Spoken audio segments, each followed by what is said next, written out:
आज है हम आपको सुहाग गीत सुनाएंगे, जिसमें कि एक पति अपनी पत्नी से क्या बोलती है। चुटकी भर सिंदूरा का भाग सजना ए जी, चुटकी भर सिंदूरा का भाग सजना,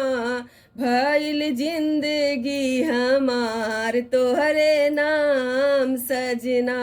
भइल जिंदगी हमार तोहरे नाम सजना ए जी, चुटकी भर सिंदूरा का भाग सजना ए जी, चुटकी भर सिंदूरा का भाग सजना,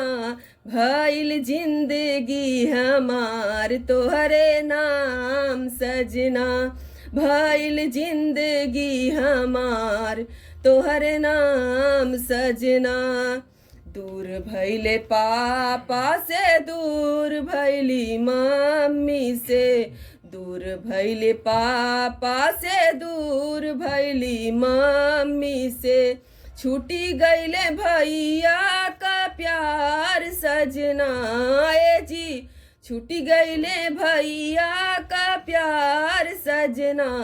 भइल जिंदगी हमार तोहरे नाम सजना, भइल जिंदगी हमार तोहरे नाम सजना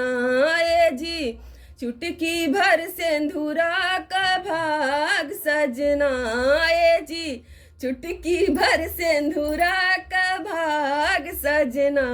भइल जिंदगी हमार तोहरे नाम सजना, भइल जिंदगी हमार तोहरे नाम सजना। दूर भइले चाचा से, दूर भइली चाची से, दूर भइले चाचा से, दूर भइली चाची से, छूटी गइली सखिया हमार सजना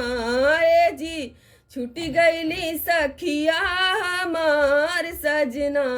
भइल जिंदगी हमार तोहरे नाम सजना,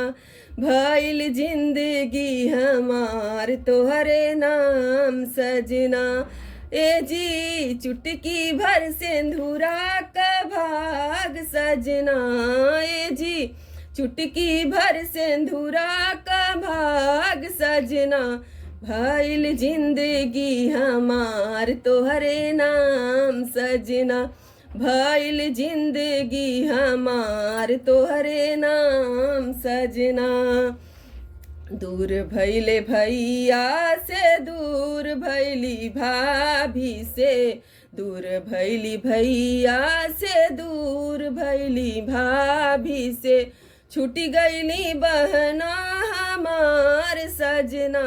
ए जी, छूटी गइली बहना हमार सजना, भइल जिंदगी हमार तोहरे नाम सजना, भइल जिंदगी हमार तोहरे नाम सजना ए जी, चुटकी भर सिंदूरा का भाग सजना ए जी, चुटकी भर सिंदूरा का भाग सजना, भइल जिंदगी हमार तोहरे नाम सजना, भइल जिंदगी हमार तोहरे नाम सजना।